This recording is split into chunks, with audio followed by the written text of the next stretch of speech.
This mouse is easily the most customizable and unique I've ever seen. I just had to make a video about this because I really don't want people to miss out. This is the Swiftpoint Z2 and I'm mind blown by its features. You can tell that this mouse has been built with ergonomics in mind. Both the left and the right hand side have wings that help hold your grip in place. The shapes of the buttons are built in a way that naturally sit in the perfect position so that it feels natural when you're activating them. However, if you need to, there are some other buttons that are included which you could swap over to if they feel more comfortable for the shape and size of your hand. Now, I will say that my hands are pretty average size and it felt comfortable for me. Now, they are so easy to swap over. Just pull it out of its socket, swap it over, and test which buttons feel best for you. Or you can completely remove the buttons and not use them at all. The Z2 has a matte black finish with plenty of built-in rubber grips and a built-in RGB logo for a little bit of extra FPS for your favorite games. Included is also a 2.1 meter non-detachable braided cable. Now, there is a total of 11 physical buttons included on the Z2 mouse with a total of 13 inputs. And you'll notice that they're conveniently placed under the fingers rather than the side of the mouse. And this is where you'll find the 2 trigger buttons that make up for the extra 2 inputs. They could be pushed down or pushed forward to trigger completely different actions,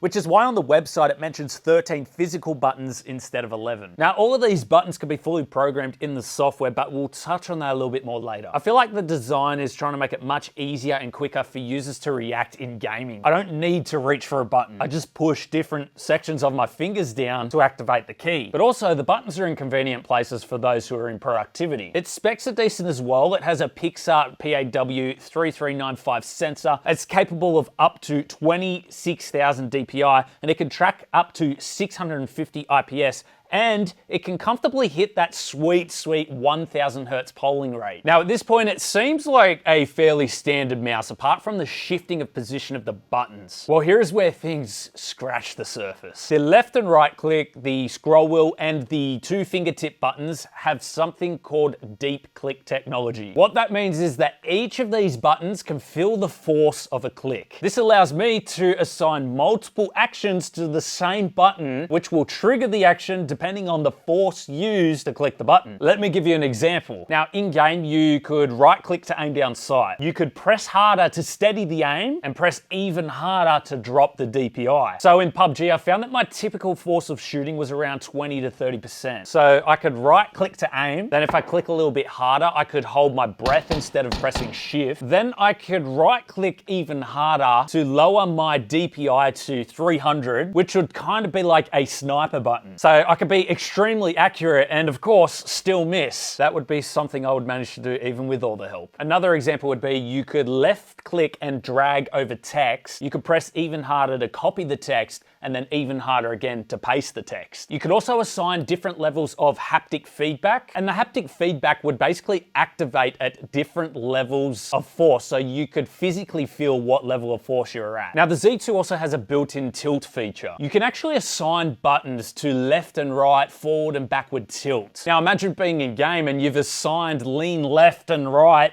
to tilt left and right, and you can enable your character to do that just by tilting your mouse. So in PUBG, I'd lean left and right instead of using Q and E, and that would actually free up 2 more buttons that I could assign different macros to. You could also use it for browsing or anything you like. It's another fully programmable key. Now, on the bottom of the mouse, you will notice small tabs that the feet can join into, and this will adjust the level of tilt that you'll experience when using this mouse. So if I put them closer to each other where they meet in the middle, then there's going to be less tilt. The further apart that I spread them, you'll get more tilt. And I personally like to maximize the tilt. And I don't know about you guys, but I find that when I'm in game, particularly driving or leaning around corners, I find myself in real life starting to lean with it. I don't know if you guys experience that or not, but it kind of feels like that, but with the mouse. The Z2 can also be used as kind of like a joystick. It has a built-in gyroscope. So you can actually add in the gyroscope feet, which will block off the sensor, and it raises it up to give it a bit more movement. Now, this would be good for flying games or even driving games. It gives a more immersive experience without actually having to buy the extra hardware. So in a game like Dirt Rally, I can set the tilting degree of the gyroscope to turning the steering wheel in game. So my hand movements will actually control the car. Now, if you don't want to use the tilt or gyroscope features, then you can add in the flat mouse feed as well. This would just enable normal mouse movement. One amazing feature about the Z2 and the X1 control panel is input nesting. You can create complex action sequences with ease, enjoy fluid transitions between tasks, and harness the full power of all the buttons, all without sacrificing other buttons on your mouse. You can string together a series of commands that you may use quite often in software or games. So inside of the X1 control panel, we're going to click on left click,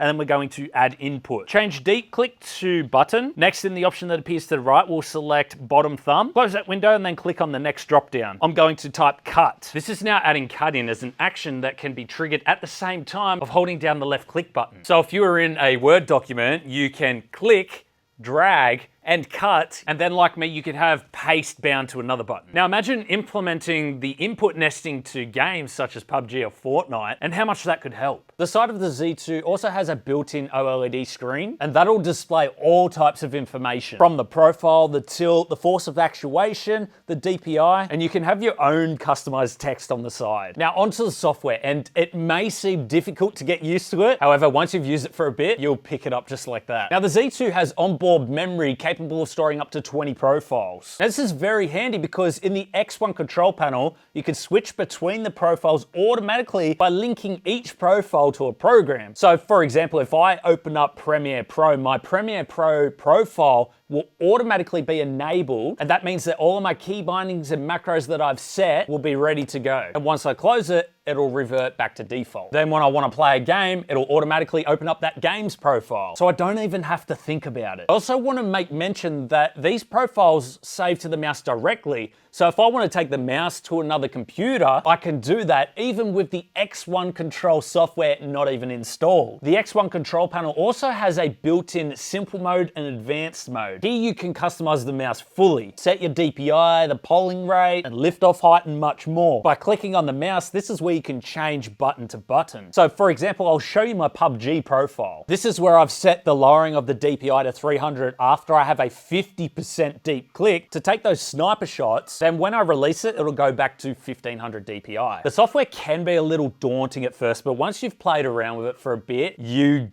easily get the hang of it. There are also profiles that people have been making over on the forums, so you can take those and build up your favorite gaming profiles if you're having trouble. It's honestly a mouse, a gamepad, and a joystick all in one. It's such a complex piece of hardware, but that also means you'll have to learn this mouse from the beginning. Muscle memory will be a big obstacle. There usually isn't buttons in these locations, so using the joints of your fingers to activate a button may seem a little bit foreign to begin with. But if you could spend some time with it and get the hang of it, it has to be the most unique and feature-rich mouse that I've ever seen on the market. Now, the price point is not cheap, 300 Australian dollars. However, enthusiasts will buy this. People spend money on the best keyboards, $300-400 bucks. I can see an audience for this, especially when it's a gamepad, a joystick, and a mouse all in one. You know, I really enjoyed using this mouse, and I refuse to make mouse videos. However, this was just on another level. I had to share it. So if you want to check it out, I'll leave a link down below.